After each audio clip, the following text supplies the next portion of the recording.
This man was losing his dad to Alzheimer's, but then he came up with a plan to bring him back.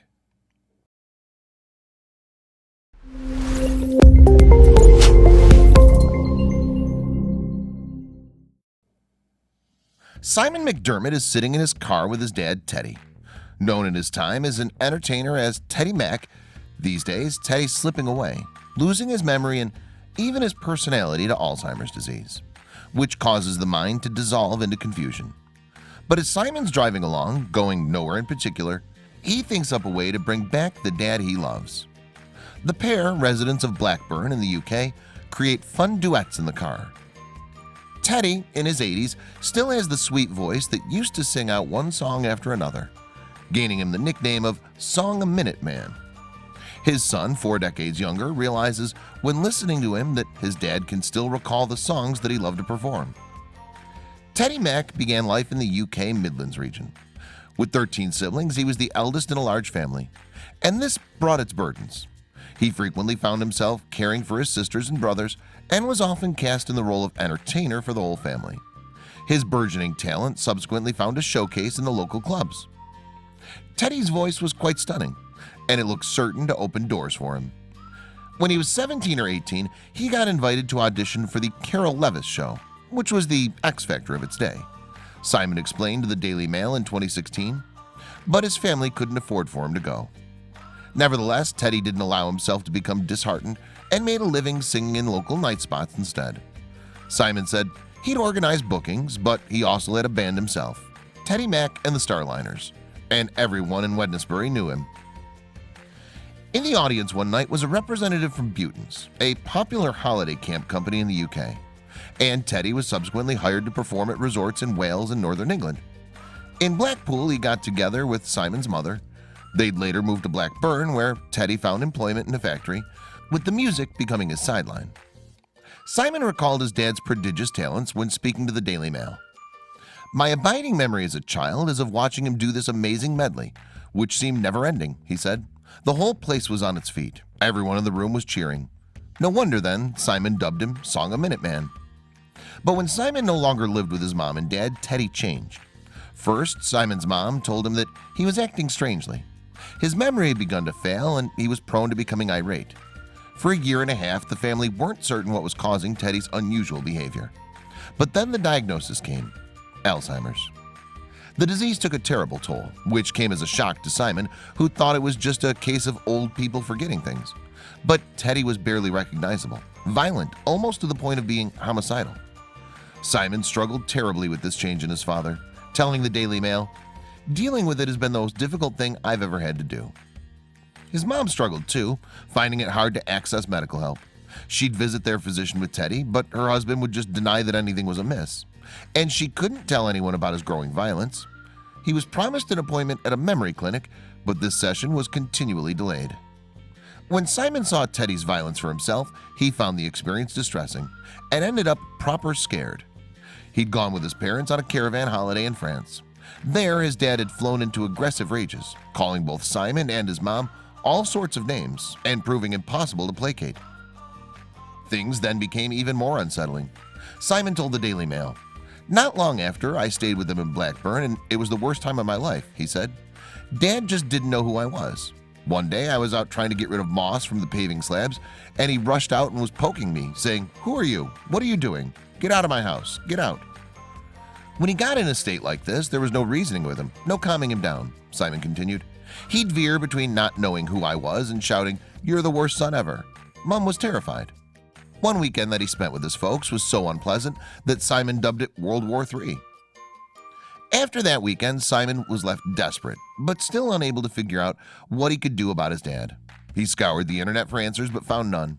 His pals suggested that he'd have to send his dad to a residential unit. Finally, he reached out to UK charity, the Alzheimer Society, hoping to find a helping hand. The resulting conversation didn't start well, however. Simon told the Daily Mail, "On that first phone call, I made no sense." He said, "I just sobbed. But it was nothing that the society hadn't heard before. They picked me off the ground and made me realize I wasn't alone," Simon explained. "Other people have to cope with this too, and so many have it worse than we do." Not that it was all bad, as grim as it seemed. Sometimes there were spells when Simon's father was happy, and then Simon came to a realization that hit him like a bolt from the blue. His dad was better if he could hear music. So when things became particularly hard to handle, he started taking Teddy out in his car, and the two of them would do karaoke to beloved old songs. When Teddy became entranced with a song, a change came over him. As Simon told the Daily Mail, "He was my dad again. He was back." And what struck Simon was that his dad had been renowned for his recall. He'd been able to remember the lyrics of many songs, so he'd never be short of things to sing. Indeed, scientists have discovered that either hearing or singing along with songs can give sufferers of Alzheimer's and other forms of dementia a boost emotionally and behaviorally.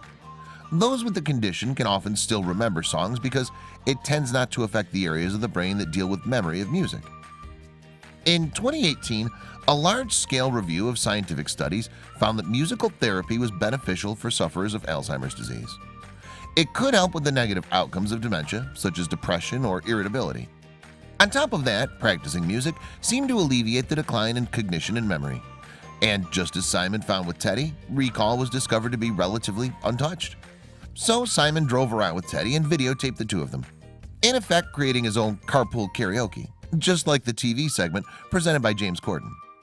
Simon subsequently put their version of Quando Quando Quando on Facebook, hoping that it might interest a few friends. Little could he have imagined the impact that it would have, though. Indeed, the McDermott's version of the Engelbert Humperdinck track really took off and rapidly went viral.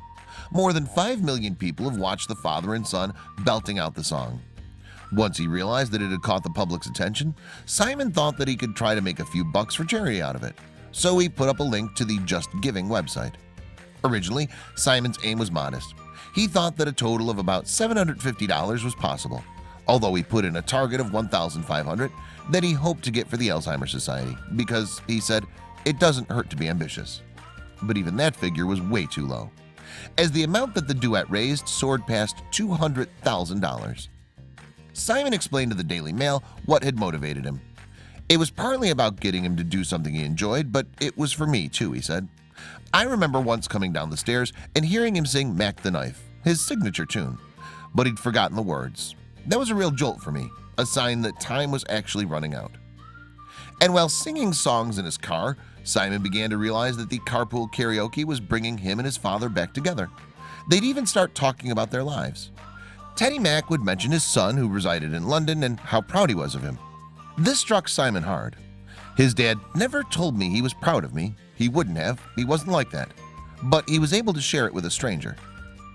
Unsurprisingly, Simon felt that he had to capture the moment more permanently. The concept of making a record of his dad's vocals took hold. He put in a couple $100 of his own to hire a studio for the recording, and although a couple knocked him back, the third was willing. However, Teddy wasn't on his best behavior when they went into the studio. He'd never used headphones to sing with, and he didn't understand the need for them. His aggressive side came out, and he had verbally abused the sound engineer. At his wit's end, Simon coaxed Teddy into giving it a go, and the effect was amazing. And bigger things were to happen when a Decca Records bigwig heard Teddy's work. The next thing Teddy knew, he was a Decca recording artist, and his version of "You Make Me Feel So Young" was to be his first single. At last, Teddy, after years of entertaining, had hit the bright lights. Given how big a break this would be, though, Simon had some doubts. After all, his dad couldn't really grasp what was going on. But his mom had absolutely no doubts. She told her son, there's nothing he would have wanted more in the world. So Teddy recorded the song with an orchestra for backing, and the dream had become reality. The money from the single, whether from physical or digital sales or royalties from broadcast, would be shared by the Alzheimer Society and Teddy's family. However, Teddy wouldn't be promoting the track. Simon refused the many offers of appearances on TV because he felt that they may put Teddy's dignity at risk. Touchingly, when Simon played the song to his dad, Teddy loved it, singing along with himself word for word. In the end, he turned to Simon and said, "That's a good singer, that is." Incredibly, Teddy's condition had advanced to the point where he couldn't recognize himself on the track, even when told that that was him. The success didn't end with the single either. On World Alzheimer's Day, September 21st, 2017, the Song a Minute Man released an album. The money to make it had once again come from the internet, as fans from across the world flocked to pour cash into the project that would see Teddy sing a full set list of classic favorites. Proud son Simon told HuffPost about the record in 2017. It really is a dream come true that Dad's been able to record this album. He's been an entertainer his whole life, so being able to do this with a big band really is amazing, Simon said. We had so many requests last year about Dad making an album that we decided to crowdfund it ourselves. It was a trip down memory lane for Teddy, as the album's tracks echoed songs that he'd performed as an entertainer. Alongside Teddy, Guy Barker, who had accompanied luminaries such as Sting and Frank Sinatra, brought his orchestra to the album. And top engineers Tim Young and Steve Price deployed the skills that had made records for Adele and Queen, among others.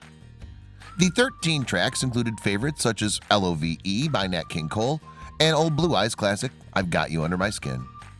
Topping the lot was the song that had introduced Teddy to the wider world, Quando, Quando, Quando. And not just the McDermott family would benefit, as a chunk of the proceeds were going to Alzheimer Society's research.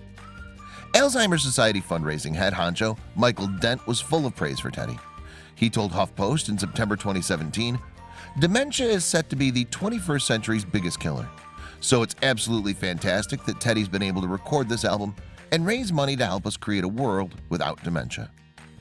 Dent continued, "While it's been an understandably difficult year for Teddy and his family, dealing with the day-to-day realities of dementia diagnosis, this just goes to show you can still continue to do things you love and work toward lifelong dreams." Teddy's also a great example of the positive impact music and singing can have for people with dementia. The fundraising Supremo was overjoyed by the outcome. He let HuffPost know all about it. He said, "On behalf of everyone at Alzheimer Society, I'd like to say a huge well done to Teddy and Simon on the album. We urge Teddy supporters and everyone across the globe to unite against dementia and buy the album for World Alzheimer's Day." And Dent's joy at the record coming to fruition was very much echoed by Simon.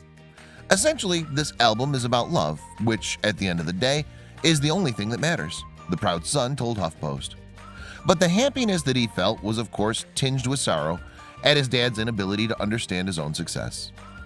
"He doesn't remember who he is. He doesn't know me," Simon told the Daily Mail in September 2016.